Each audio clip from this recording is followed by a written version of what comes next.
Beautiful people across the globe, we just want to welcome you to another edition of DAKICKBACK, The Kickback, with Sharika, Sabrina, and EB. What's good, Kickback family? Hopefully you are having another great week. And if you're not, that sucks for you, because I'm having a good one, and it's another great time for us here at the Kickback. I don't even know what we're talking about today, but I can tell you that I'm doing good and I'm feeling good and things are great. And one of the reasons I'm feeling good, because you guessed it, it's still Black History Month. But you thought it was going to be something else that happened in the world? It's a lot of craziness that has happened in the world, but for me, I am doing good. And the song that I got for y'all right now, and I'm going to start off with my song, and then I'll tell you my temperature, is from Grammy Award winner, the one, the only, Kendrick Lamar. But he said, I done been through a whole lot. Trial, tribulation, but I know God. Satan want to put me in a bow tie. Pray the holy water don't go dry. As I look around, so many want to down me, but they can never drown me. In front of a dirty double mirror, they found me. And I love myself. This world is a ghetto, is a ghetto with big guns and picket signs. I love myself, but they can do whatever it want. I don't mind because I love myself. He said, I got to get up. This is more than suicide. I love myself. And then one of my favorite lines, and I always tell people that it's just another day in paradise, but he says, one day at a time, the sun gonna shine. All right. So whatever you're going through, I hope it's great on your end, because it's great on mine. If it ain't, just know one day at a time, the sun gonna shine. And if I had to give you a temperature, it'd be at a beautiful 90 degrees with a light wind breeze that is not chilly at all. But I'm here with two of my favorite people, Sharika and Sabrina. Sharika, Sabrina, how y'all feeling? What y'all temp like? Well, EB, I'm one of the people that it sucks for. My week is not going great. But it is what it is. Life be life and people be peopling. It be all the things. I do have a song. It is Respect by our girl Aretha Franklin. And I know this is talking about relationship. This is not about my relationship, but this is about some, people that just give people respect. Respect people. All we asking for is a little respect, especially in Black History Month. Y'all, come on, give the people a little respect, especially Black. I've been feeling the oppression, and I'm just like, you know what? I just want a little respect. So I'm not feeling the oppression, friend. Listen.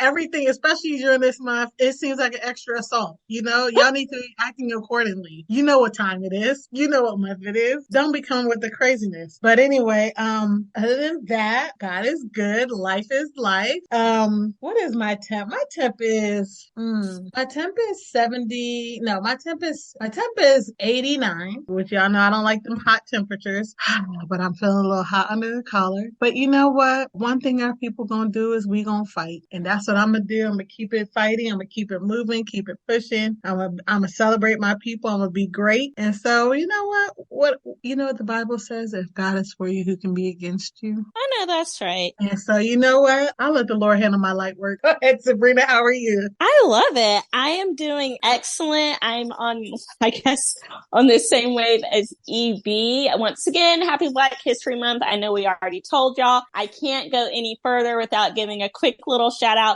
to Viola Davis, who has joined two other great, amazing, talented Black women with her EGOT status. Y'all, that's very difficult to get. That's an Emmy, a Grammy, an Oscar, and a Tony. Now, I'm not going to lie. I'm not going to cap. I didn't even know she had this book out that I guess she is doing. She did like an audio version of it, and it's some sort of autobiography. So now I have to definitely plug in and make sure I add that to my list of things to read or listen to. But that's what she got the Grammy for. And I was so excited that, I felt like in some ways the Grammys were #so Black. And I was like, okay, Black History. I see Super Bowl's coming up. I can't wait to see what they're going to be giving with the Black National Anthem and with the halftime. I feel like ever since since the pandemic, and we were like, you know what? We're not putting up with this anymore.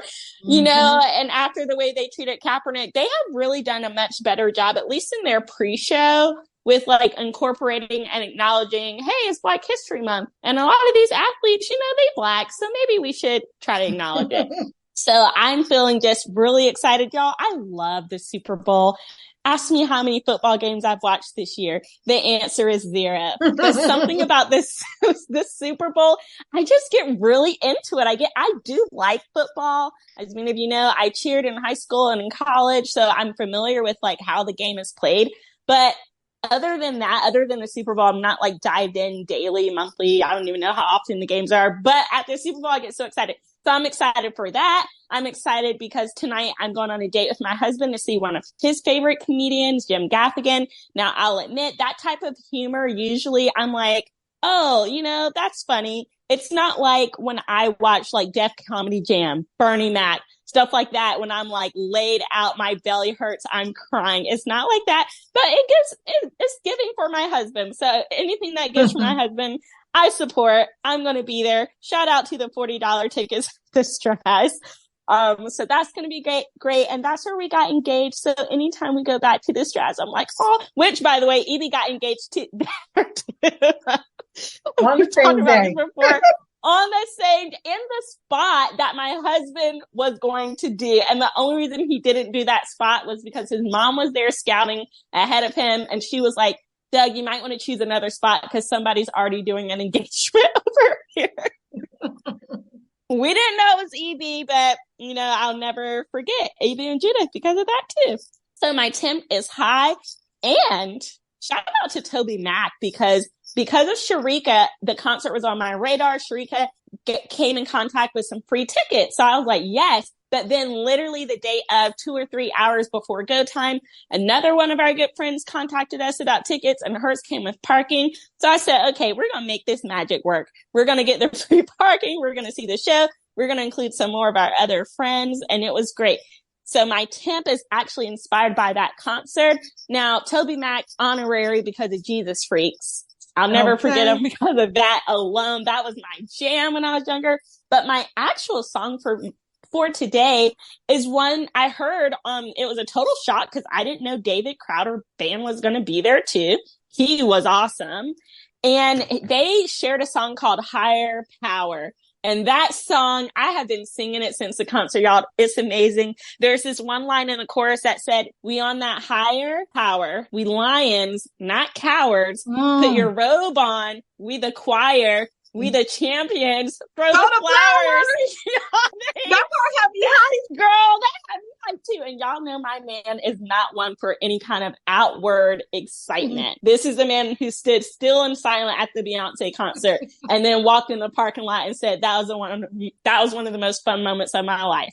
So that's my husband. But when that's a little bob put his head, like, okay, man, yes, this song is everything. And that's what I feel like as a Christian, as a woman whose hope and faith and trust and joy is in the Lord. I'm feeling that in this season. Like, we're on the higher power. Like, we're not cowards. We're champions. Go ahead and throw the flowers because you know what it is. No matter what today looks like, we're the champions. So thank you for that little testimony, David Crowder.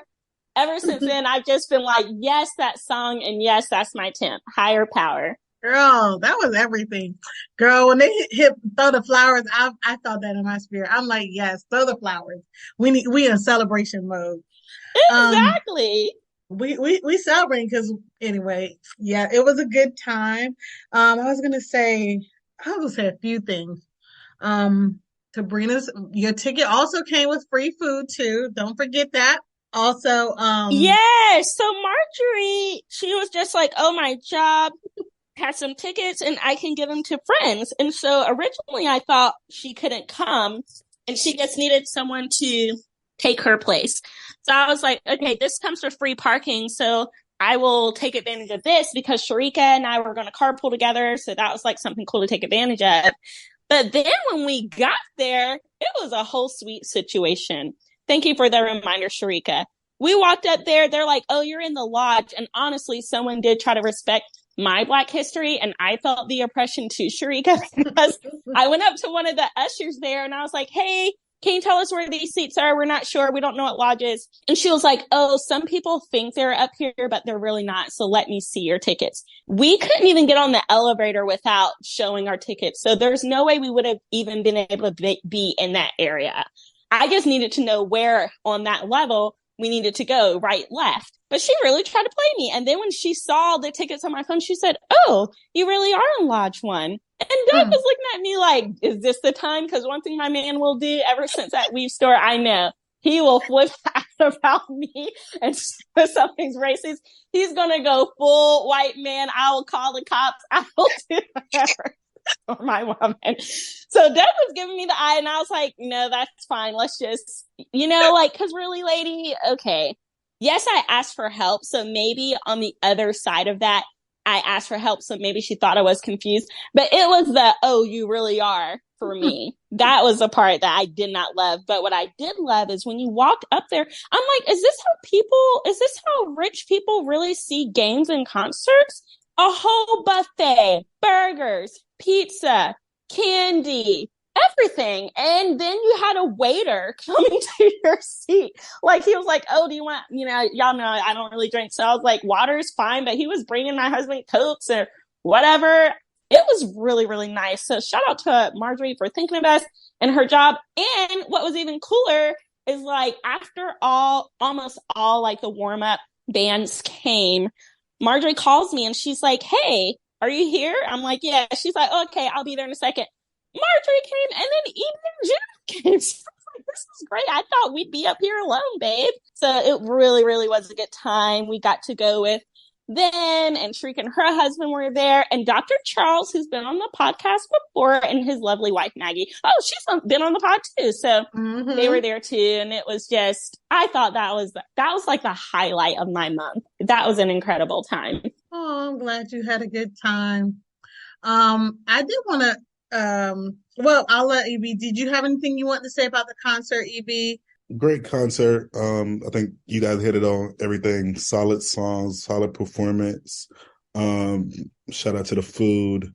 And as much as I love TobyMac, like Crowder is still that dude so many years later. Like, he sounded so good, and you could just see him continuing to branch into new things and connecting with, I would say, adapting with the times. But I was like, dang, I need to go to a David Crowder, or Crowder as he goes by now. He doesn't go by David anymore. He just goes by Crowder. But I need to go to one of his shows because of how solid he was. And the sound at this concert sounded better than the sound that came through my TVs of the Grammys. We're going to talk about that too. But I was out. I don't know. Maybe maybe I'm biased, but I was surprised at the singers and musicians and stuff that was in the Crowder band. I was like, okay, you got some colored people up in there. Why were you surprised, Sharika? Well, because I was surprised mainly because of the style of his music. It's not bad. It's great. I like his music, and he sang one of my songs, and I was all in. But I was just surprised to see the girl with the weave down to her ankles. Oh, so beautiful. I was just surprised. I was like, okay, I love to see it. I love to see it. This should be inclusive. Because I guess you hear a lot of times that, I mean, maybe in mainstream, but like the Dove Awards is usually for, is the Dove Awards, and there's another Christian one, but it's usually like one's more for contemporary Christian, which is more of Caucasian people are usually at one, and then there's one, the Stellar Awards. The Dove Awards is usually a lot of Caucasian groups, contemporary Christian music, and then it's usually the Stellar Awards is usually for, you see a lot more gospel and things like that. So I love, and obviously neither one of those genres are particular to any race, but there is usually a trend that happens there. So I love to see, people, we love all color people love all kinds of music. And I love to see groups that are integrated like that. So I enjoyed that. I do too.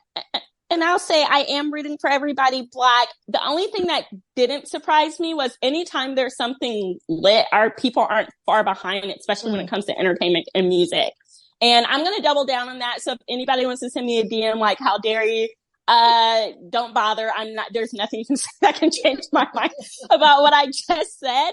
And you're right, though. I didn't realize his style of music had changed so dramatically. And maybe it's not dramatic. Maybe all I knew was, oh, how he loves. And that's my bad for not diving in deeper. That was like the thing, like that song had me in the chokehold, y'all. Like, I remember college 2008, like I had that song on repeat all the time. So that was my introduction. And then I heard a few things here and there, but when the way he came out, the way he was dressed, the swag, the energy, I was not surprised. I was like, oh, yeah, Black folks in this, all up in this. And it was just facts and truth. And it was really, really, and then you think about TobyMac and his style too. So that probably wasn't surprising that, you know, he also had not only Black people, but yeah, definitely like in the mix. It was just so incredible. It was really, really good. And what surprised me was TobyMac and them high jumps on them 58-year-old knees, because me on my 37-year-old knees don't know if I'm able. And so I was like, you know what, Toby, you go ahead and hit them high jumps, because I love to see it. That, and once again, I'm telling on myself because this is how like not plugged into the culture that I am, but I didn't realize he had lost a child in 2019. And the way that he was just so open about the impact that had on him, and the fact that he even made a whole album, I think for me, it's incredible to see, because I am the opposite. When I am going through something, the harder it is, usually the more like internal I take it and I deal with it on myself. If something's frivolous to me, I'll talk about it all day long. But when something's really serious, I'm like, this, you know, I got this. So this is between me and the Lord. But he had me bawling, laughing, crying, everything. There's like the whole gamma there.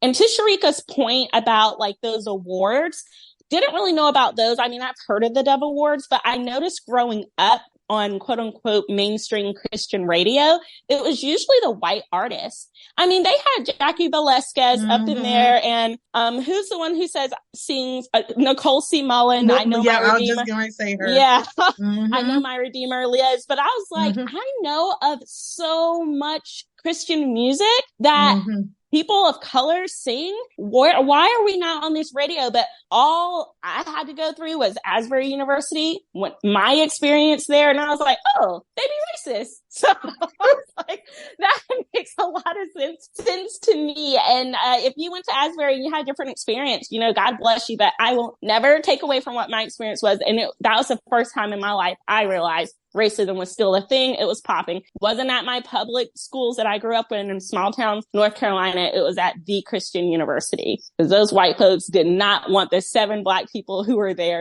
period. So yeah, I like that at least those 2 bands, and I'm sure others do the same, are showing like unity on that front. Speaking of that and going into awards and things like that, I think we talked about this at the concert, Sabrina, but I remember we were talking about the Grammys happened, and we were talking about I think there was an article in Variety and about how some people felt they interviewed people who are on the voting committee and they shared why they voted for this, why they didn't vote for that, and all the things. So I did want to talk about Beyonce. If y'all didn't hear or don't know, she is now the most decorated musician with the most Grammys, and that just happened. That happened this past weekend, and I'm very sad I did not get to see all the Grammys. I've seen some clips, but I would like to go back and see them all. But I was en route to my home. But in that article, one of the guys was saying, well, he doesn't even listen to all the music, and and somebody was like, oh, I like Bonnie Raitt, so I voted for her. Somebody was saying, I think the gentleman was saying that, oh, Beyonce basically he almost said she was overrated.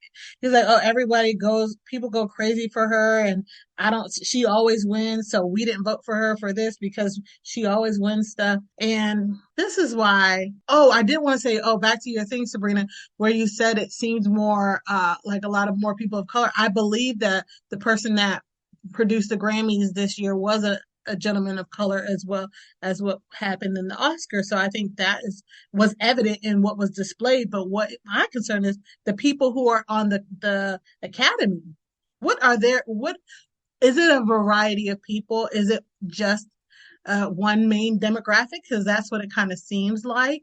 It seems like it's one type of demographic, and I think people have been complaining about that. Oh, this seems so white, or that seems so white. And it is, yes, we do need the producers of the show and who to be people of color and other nationalities as well. But also, we need to make sure the people that are behind the scenes who get to place their votes for these prestigious awards also reflect a variety of people and nationalities and things like that. Yeah, so the Grammys, and I'm not going to take too much time on this because y'all know us at the Kickback, and you know me, I'm always telling you go do your own research. But for a lot of people, right, there's like different members of the Recording Academy where they have like voting members, and what people fail to sometimes realize is some of those voting members are either those who performed it, those who are songwriters, those who are producers, those who are engineers, those who are creators of music, and then, you know, they are part of, you know, the voting party at times. They also have professional members who kind of filter through everything that's submitted, and those are typically what we would consider like the business people who support the creators, who are like the music executives or the A&Rs or those who own the performing rights, those organizations, the promoters, the agents, the managers, the lawyers, the publicists. And then it also has like Grammy U members, which someone would be like, why are we worrying about what college students think? But it's literally students who are fully enrolled in some form of school, right, with the desire to work in the recording industry upon graduation. And those are somewhat the tiers of the membership types. And a lot of the people who are part of these groups are of a specific demographic. Now, part of that is because those are the people who run all the labels, who run all the labels, and they always have. And then they also are the people who they might be on I'll use random people like a Brandy Carly or a Doja Cat or a Kendrick or Beyonce or Steve Lacy. They might be on one of those albums in a way of being the executive producer, or they help come up with a title. So now they have song rights to this. And it's literally all types of those random things that sometimes happen in those. And then those people vote, and most times, sometimes people agree with their choices, and other times other people don't. I can't really speak to it because unlike Evie, I don't know anything about that process.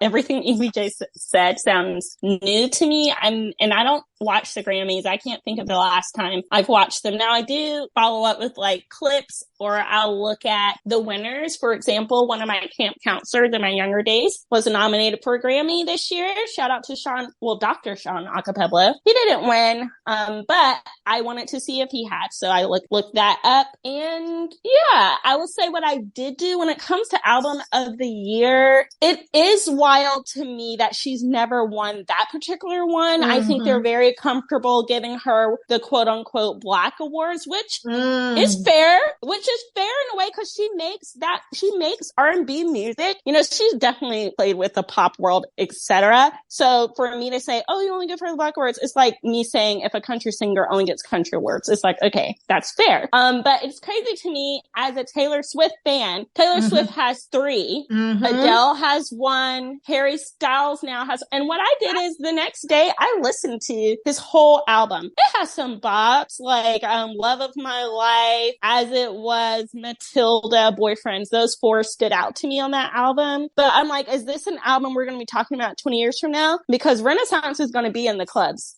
All those are just a bop. Like, is it? And I know it's not the album that stands the test of time. It's album of the year. So I try to look like outside of my peers and be like, are people really like, is this people's album of the year? And it's been hard for me to find that. Another point of discussion I've heard is that, well, Beyonce sampled a lot of music on her album, which is very much true. And perhaps Harry didn't. And because I don't know all the things that goes into that album, I can't really say if that was a factor or what. I can say as a normal plebeian American, it does feel weird to me that these other, like I said, and I'm a huge Taylor Swift fan. I probably know more Taylor Swift songs and all the lyrics and stuff than Beyonce, but it's crazy to me that Taylor has 3 and Beyonce has 0. That's wild. And that Harry has 1. And Harry got up there saying like, this doesn't normally happen to people like me. And I'm like, what, white men? Because it happens to you most of the time. The Grammys have been around, I think this was the 64th or 65th year, and 30 of the album of the year awards have gone to white men. So who's the not very often, Harry? No shade. I listened to your album. I told you had the bops too, but it does happen to people like you. I'm curious how many Black women have won it, or how many Black people, period. So they can continue to like. Go ahead, Evie. Oh no, I was just gonna say it's only been 11 people, 11 Black people artists who have won album of the year at the Grammys as a whole, and for me, not shocked, not surprised.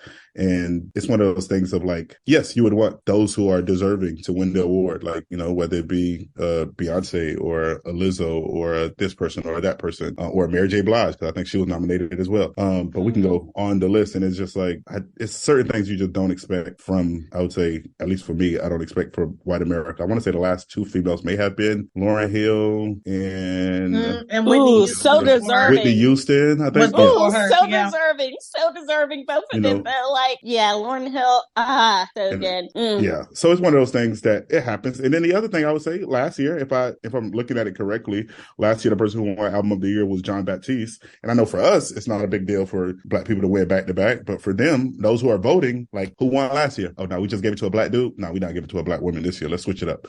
Like, for them, they can do that all the time, and I see it in life. I see it in work. Like, even right now, like, I work at a place where there are 3 out of 4 people in a specific department, and it's a music and arts department, and 3 of them are Black males in this department with 1 white female. And it was funny that it was somebody else who was just like, oh dang, Adley became, like, because I could say it, but it was like Dr. Adley became the DMD, and that's all y'all got. Like, well, one person was already there. He offered another person who didn't look like him. They denied it after accepting the role, and so he went with the best candidate. Like, I don't know what you say, but we don't say that. And me talking to the person, I was like, I don't say that about y'all. I was like, I definitely do think it, but I don't say it. I was like, that's wild that you would say that right now. How many departments are all white? And it's I was all right. just getting ready to say. I was like, just about to say. Funny.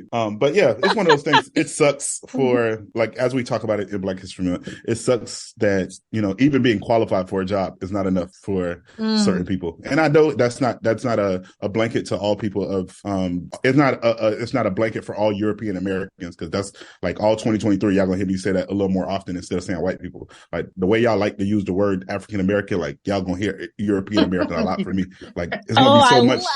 It's gonna be so much that it's gonna be a coined term from me. And I say that only because y'all sometimes blank it out. Well, all African Americans, like, don't forget, like, we talked about this on the podcast when we was talking about ancestries and DNA and all that. Like, I would identify better as a Haitian or as a Haitian American. But like, since you want to say African American, I'm gonna hit you with a European American. Like, you don't let me call you Irish American. Like, why would you call somebody else an African American? So you know what? I'm gonna call you a European American, and that's gonna be the way that I refer to people who come from the continent of Europe. But yeah, it sucks that Beyonce didn't win, because if you go through that album, you would definitely see that she was better. And no beef to Harry Styles. I did not do what Sabrina did and listen to his whole album. But when I listened to parts of it, I'm like, maybe it's just not my style, because I do know there's a lot of people, what I would consider Gen Zs or a younger demographic, who loves Harry Styles. Like, he's on, and I say a lot of people who I follow, he's like all through their timeline. He's all through their reels. He's like their thing right now. But when I look, but he's a brand, not the talent. I think they loved Harry Styles, the brand. He came out of One Direction, attractive European, man. But the talent, EB, I'm glad you didn't waste your time listening to that whole album, because there was a point when I was like, I can't wait until this is over so I can listen to Renaissance. Like, I just had to, in my soul, I just had to, because I was like, okay, I'm not going to speak on this until I've really listened to both.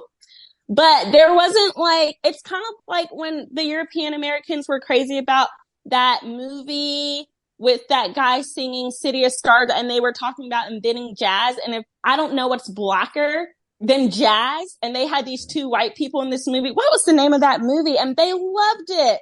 Oh, it wasn't that good. Not La La Land? Yes. Oh, La La Land. Trash.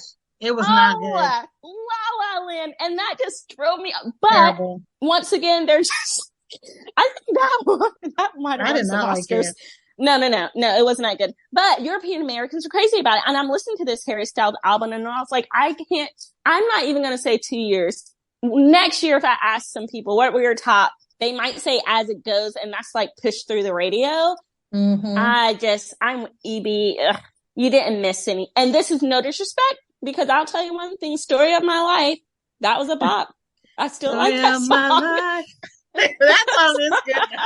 Like that. It is good. So, Sabrina, about what you were saying with Beyonce, and I was listening to another podcast, and they were talking about it, and they were saying how, well, Beyonce is nominated in the R&B category, but yet it's like they feel like her music doesn't transcend into being able to be an album of the year. Oh, it's relegated to that section of the of categories. But she sings R&B, so that's fair.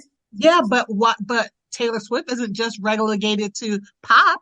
They So do I like was- Pop is a bigger audience than R&B. Go ahead. No, I would just say pop is bigger, but also for these, just to help you out a little bit, Sharika, like I don't know all the details, and we probably get somebody else who's in the music world, but I do know it's whatever you, as the artist or their label, submits their stuff to. So, for example, and that's why certain people win certain awards. Like, for example, it's funny how Lizzo wins Record of the Year, but she doesn't win Album of the Year. And I would love to know, like, what is the difference in those two things? Like, Well, and I know somebody.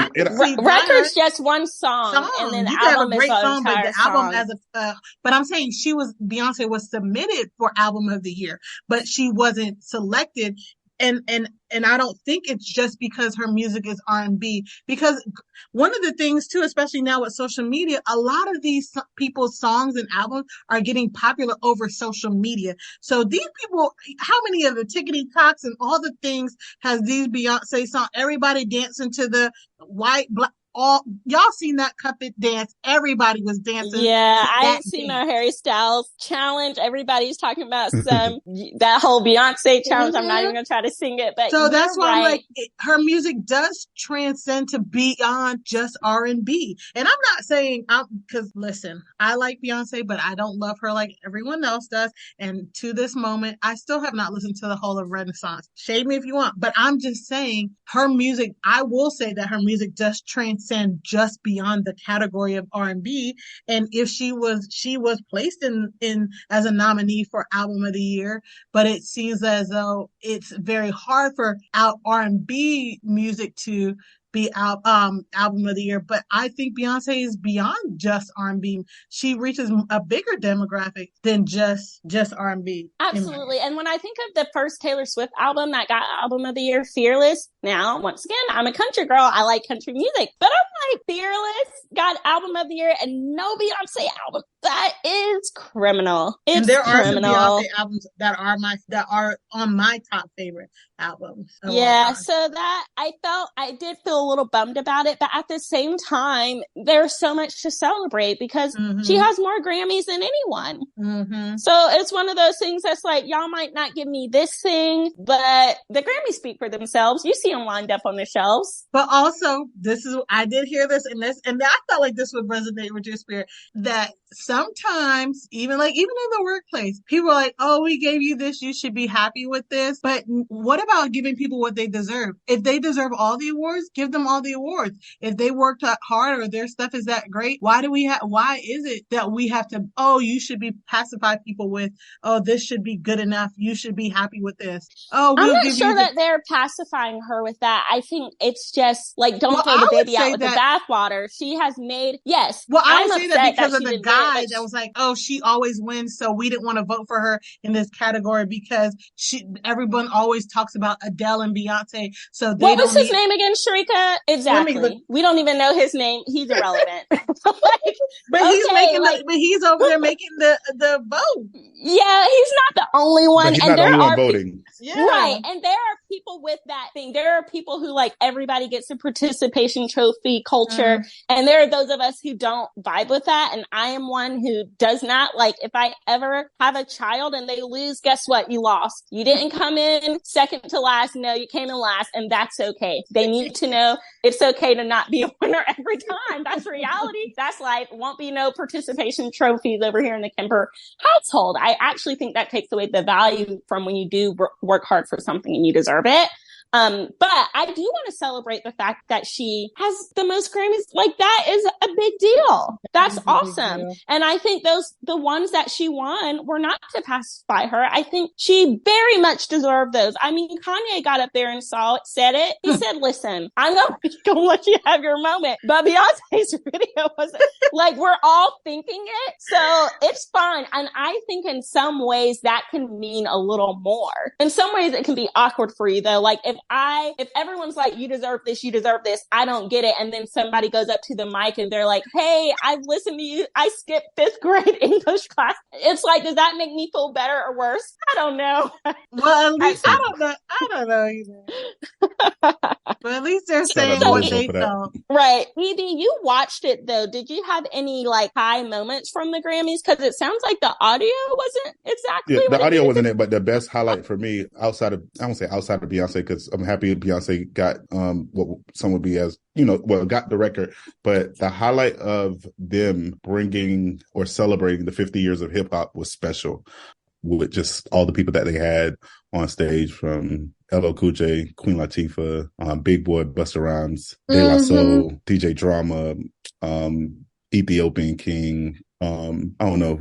It was so many people that I'm like, hey, Raheem, Rakim, The Roots, Salt and Pepper, Scarface, Swiss Beats, Too Short, Lil Baby. Of course, I would say the other two highlights that stuck out to me was Samara Joy winning, I think it was Best New Artist, and then God Did performance with Jay-Z, Rick I Ross, did see that. and Lil Wayne. So those And were Jay-Z. moments that was solid. I said that's what I started off with. Oh, I was just gonna say, don't forget my man. Okay, go ahead, EB. He was the first name that I said. But that would be some of my highlights, and just seeing all of those artists who have transcended music, and specifically the past 50 years of hip hop, and just the impact that all of them have made in some way, shape, or form. It was just dope. And then the songs that they, I guess you could say, performed, like just the influence of those songs as well. So I would say that was definitely a highlight for me while watching the Grammys. I really wanted to see that hip hop, the 50 years, because I love me some Busta Rhymes. I've always loved Busta Rhymes. My four favorite rappers are Busta Rhymes. Well, let me start with number one, Jay-Z, Busta Rhymes, Missy Elliott, and Ludacris. Those are my top four. But so I wish I would have gotten to see that, because I heard it was really good. So I'm hoping that the And Missy was there too. It's still on YouTube, so you'll be able to watch it. Okay, I was going to say, hopefully they'll drop the videos. I saw one, but it was looking a little blurry. I want a clear video. So I was waiting to see if the Grammys would drop an official clear video. I have a question about Beyonce.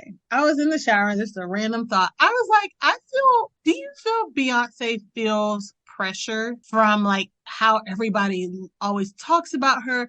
Do you feel like she feels like this pressure or weight to be whatever because everyone loves her so much? My knee-jerk thought was no, because she is doing something that she loves, and she's going to do that regardless of what people say, because when you're in any kind of type of entertainment, the praise and the insults, it's going to fluctuate so crazily, and you really can't derive your joy or your desire to do it from that. If you do, you won't last very long. The same people who love you, root for you. I mean, it happened to Jesus. They're like, Hosanna, Hosanna, crucify him, but literally in the same week. So that just happens. And when I listen to her music, especially as it has evolved over time, I just get this huge amount of confidence in her. And she says things like, I don't know if this record is going to sell. Oh, well, and bow down B words. And I'm that girl. So she knows who she is. She knows her talent. So I don't think like she's like at home at night, like, oh, are people going to like me, or are they going to like me too much? So that was my knee jerk thought. But then I've had to think honestly,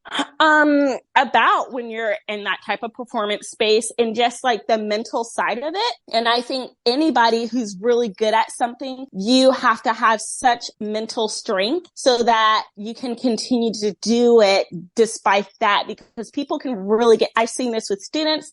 I've seen this with professional athletes, professional musicians. If they start to overthink like, oh my gosh, like I have to be good because I've always been this great, because it then will throw them off of their metaphorical game in Beyonce's sense. For some people, it's their literal game. But there's things that you can do. And performance psychologists, I'm going to do a shameless plug for my colleagues in performance psychology. There are things you can do to help you not get into that headspace.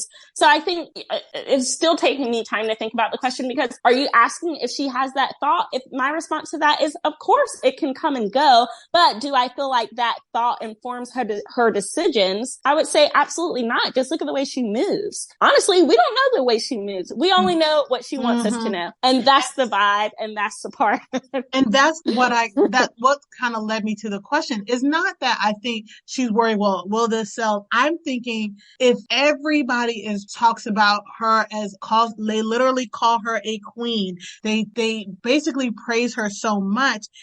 I'm wondering, does that feel like overwhelming to the point where you just can't be a regular, you can't be doing anything because everything you've done is always on, there's this big magnifying glass. And I mean, that's a lot of celebrities, but it's almost like Beyonce's like on another level, obviously. She And is. so it's like, but I think she's fine. If she wasn't, she'd be doing things like Cardi B and Nicki Minaj responding to fans on Twitter and getting in huge fights with people who call them ugly or say something about their kid. It's like Beyonce is not even letting that kind of stuff get into her space. And I think it's a wise thing to do. And I think it's a form of protection and to keep her mentally strong. I think if it really got to her, she would simply retire. But I don't think that would stop it, though. I don't think that would stop it. For some people, it does stop it. I mean, look at, what's her name? Summer Walker, I think. At one point when she was doing concerts, she was like, this fame stuff is not for me. This is going to be my last concert. This is going to be my last album. I'm done. And then she wasn't, forgive me if it wasn't Summer. I'm pretty sure. Is Summer the one who just had twins? Oh, girl, I don't know. Do y'all know who that? Okay, well, anyway, I remember it was definitely. Well,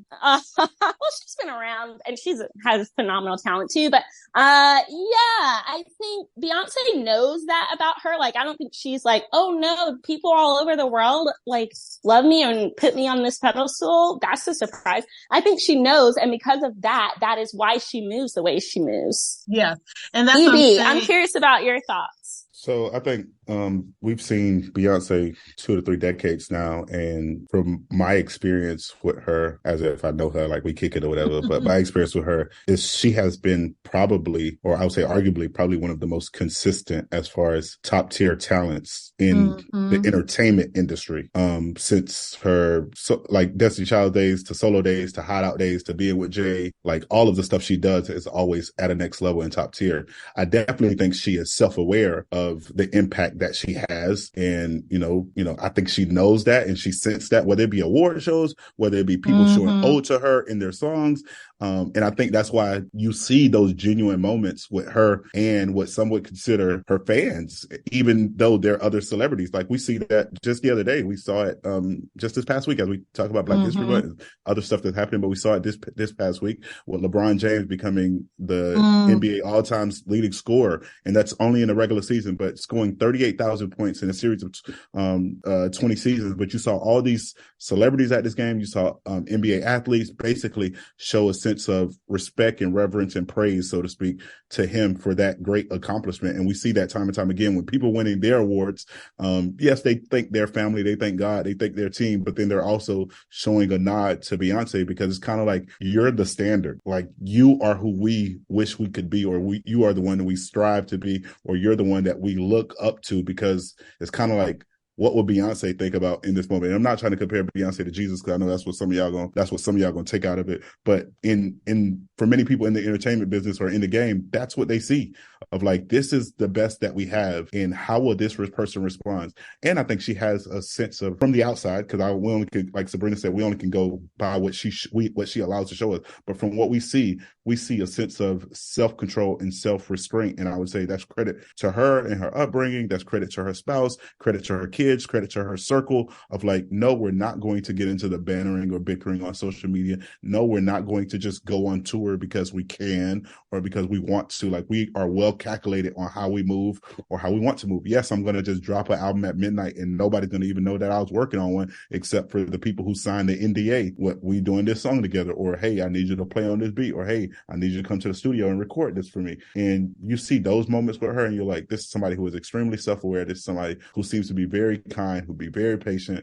who has a sense of self-control, who exhibits a sense of love and joy to those who are around her. And when you start looking at it, just because we can always talk to y'all about the Bible here, like she exudes the fruit of the Spirit. And it's just wild that somebody of that magnitude does that. And I say wild in the way of like, you don't see this from many other people in the entertainment business. And that's why she is who she is. Fair. I think it goes down to that mental fortitude that Sabrina talked about. I mean, it wouldn't be for me, but you know what? I'm glad that she does well, and I think that she, as you're saying, she protects herself from those moments. I'm sure she has those human moments where she wants to say something, but, knows that it's just better to let her actions speak for. She don't have to justify anything. She don't have to clarify anything.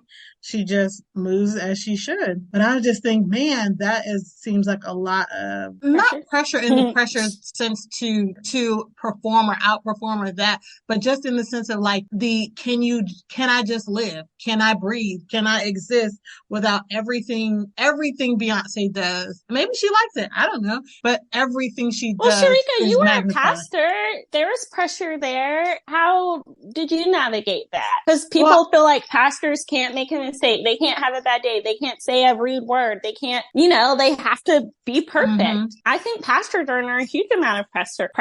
I think that is true. I guess I know that's what I was, but I always just saw myself as a regular person. And maybe that's how she viewed it. Maybe she's just like, yeah, they feel like, that people have this hype about me, but I know who I am. I'm just a regular person. Or I'm not. I'm that Billie, as she says. So, you know what I mean? I'm that girl. I don't know. But I just saw myself as a regular person, and I didn't I did feel some of the pressure, or I won't say pressure, responsibility. I would say I did take the responsibility serious, but at the end of the day, it's like, I know I didn't see myself having more responsibility than any other person who says that they follow the Lord and they should be living their lives for God in all the ways that they serve Him. Love it, friend. Well, that was a very encouraging conversation, although it did bring my temp down because today's the 9th, and I'm like, Ticketmaster, where's my code? I'm trying to get these Beyonce tickets. Am I not selected? Ticketmaster, come on. Like, my friends who were in the first block, they're married. One of them got selected, the other one didn't, but then it worked out. And so when my husband came home, I was like, Doug, I need to use the computer so I can do this again. He's like, you've already used 2 emails. We're not adding a third. It's like, oh my gosh. How can you be so cruel? So they're going to go see her in Toronto, which they live in Charlotte. She's coming to Charlotte, but people be fancy. I think we talked about this already. I try to get Doug to go to Miami, and he's like, she's coming to Tampa. We will see her in Tampa. So it's really quiet over here. Ticketmaster, come on. I'm not a scalper. I need you to do me a solid and send me this early pre-registration, whatever code. They said they had you on the Taylor. They said you get one and you got Taylor. I know. I'm so nervous because if I had to decide, no shade, Taylor, but girl, I would drop you without a second thought if I had to choose between which show to see, girl. But we'll see. All right. I have a quote today for us from an American politician who in 1968 became the first Black woman to be elected in the United States Congress. Do either of you know who I'm talking about? Can you first Black woman? It wasn't Shirley. Starts with, yes, it was Shirley. Shirley Chisholm? Yes. If anybody would have known. I don't know why, because you did say Congress, but in my head, I'm like, why did I think she was a Chief Justice, but she wasn't? I'm thinking about my boy Clarence. Okay, well, there we go. Shirley says, if they don't give you a seat at the table, bring a folding chair. And I absolutely love it because a lot of times in the conversations about discrimination, and even me talking about my experience at the first university I went to, they don't want us here. It takes too much to be involved. Like, oh, now my department looks like theirs and now they're upset. And it's like, well, we'll just like remove ourselves sometimes. I definitely removed myself from that state of Kentucky and I have no regrets, but I'm glad that the woman I am today is a woman who's willing to bring a folding chair.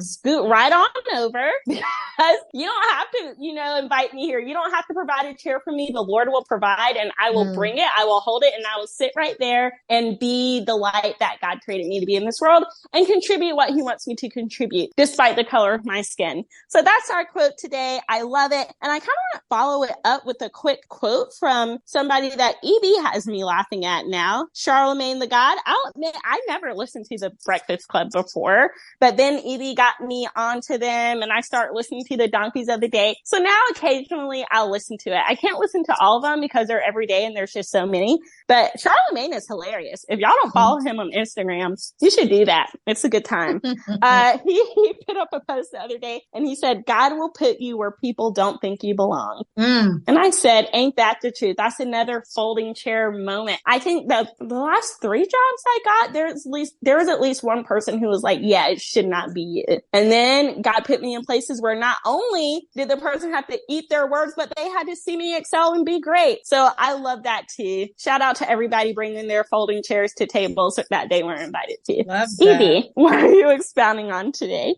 So not to bring it more down, but I just want to remind people that one of the things you can always do if it's about like improving your life and getting better and trying to do well in this crazy world that we call life, it is to make sure you just know God. And I say that because you literally just never know what's going to happen or what the outcome of even your life would be like. And it's not like a scare tactic. It'd be like, you know, this, that, and the third might happen to you, because I totally don't know. But I do want to say, at least from us, the Kickback family, we want to say our, prayerful thoughts and our condolences go to the nearly 20,000 people who have lost their lives and the tens of thousands who are injured from the earthquake in Turkey and Syria, and thinking of so many of those who are finding ways to provide, whether it be water or power or shelter, to those individuals within that deadly disaster. So those teams that are there to rescue people, those that are trying to figure out people who are trying to cross into other countries as they escape what seems to be just a terrible situation.